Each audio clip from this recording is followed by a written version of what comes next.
So this is the 4600 series blast broom. As you approach your vehicle, you always want to make sure that there is not any leaks.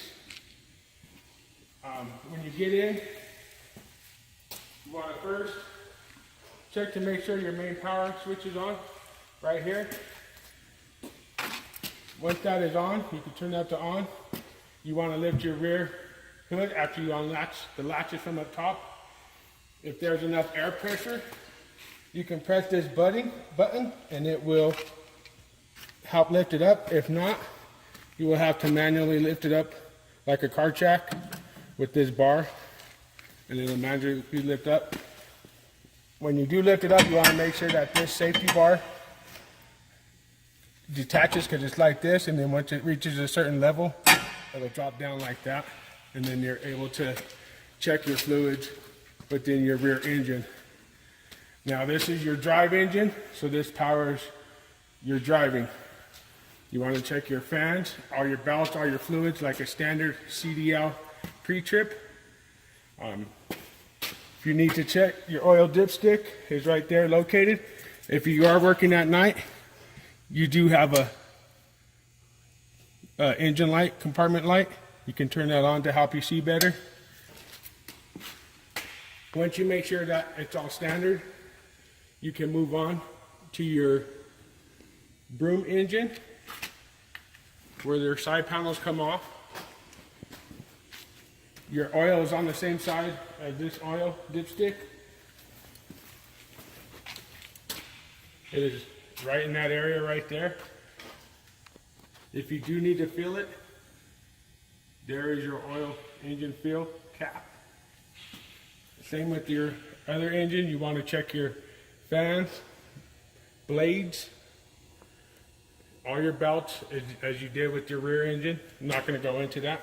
You also want to check your fuel. Since you're right here, you always want to undo the cap.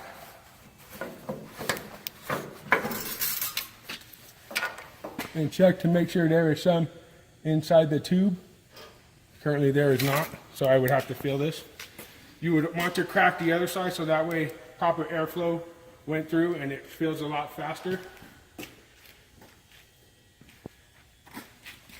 Every once in a while, if it's not too cold out, you do want to distinguish the water that's in the tank from the buildup by pulling those cords.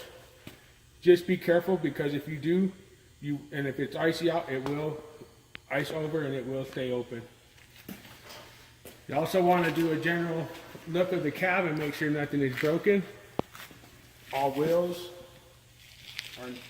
there's no bulges.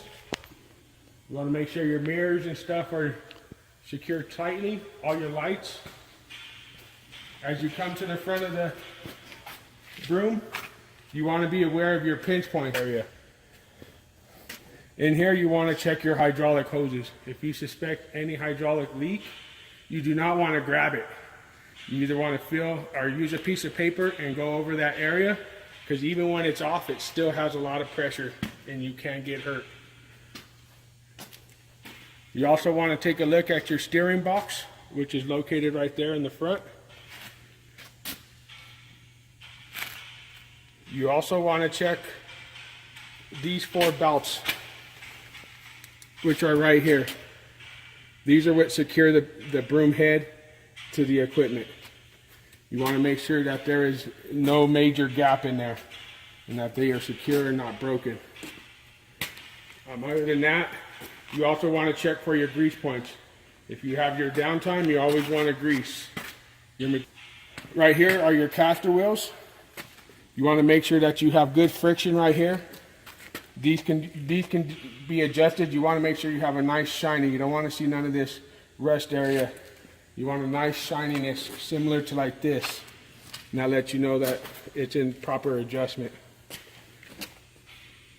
This right here is a lift, is your broom cylinder. So this what helps push the broom down and lift it up, back up. Right here is one of your major hoses for your broom motor. You have 2 of them that go in here. Pulling in and out of the barns, you want to make sure that your are at a 45-degree angle, or to the left or to the right as much as possible, because if you hit one of these coming out of the barn, you will spill oil everywhere and your broom will not work. Also, we're going to start right here at the top. This is your adjustment for your strip bar, which is under here.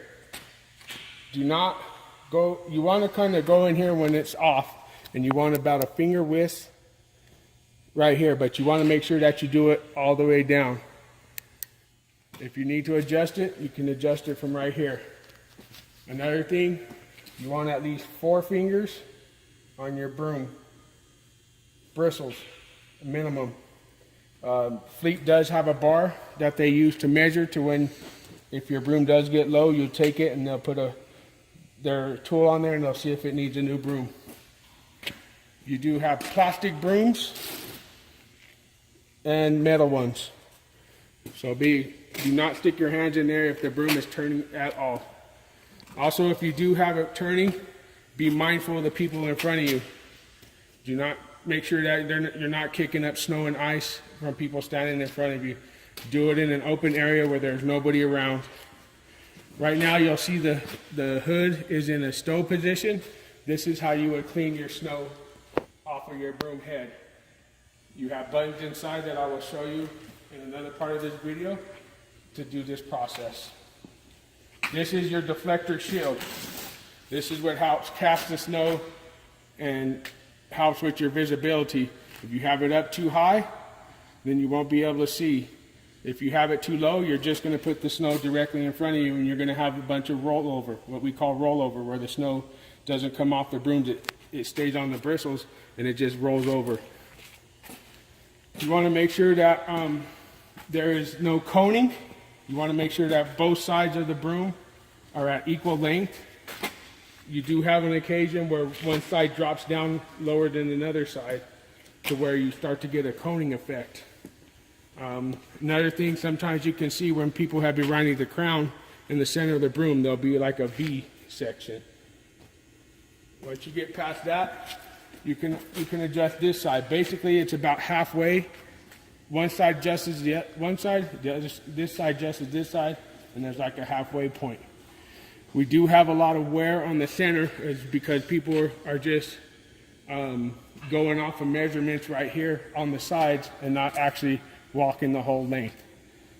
When this does have a lot of snow with these older brooms, it does tend to sag in the middle where a lot of the weight is stored from the snow, and that's where you get that excessive wear. This right here is going to be your adjustment box. You lift that up, pull this rubber, and in here you have an up and down, negative and positive. You have explanatory of what the pattern width should be. And you just want to go by what's actually touching the ground. Too much pressure, you're not going to clean good.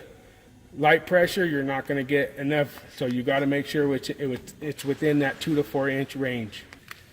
And once you made your adjustments, you close back up the box, lock it, and you can proceed to your other side of your equipment. This side of the vehicle, you want to check your hydraulic tank. Most of them, some of them will have a cold line and a hot line. Good rule of thumb is if it's in the tube, you have enough. But you don't want to overfill it, because as you know, when hydraulic oil gets hot, it expands.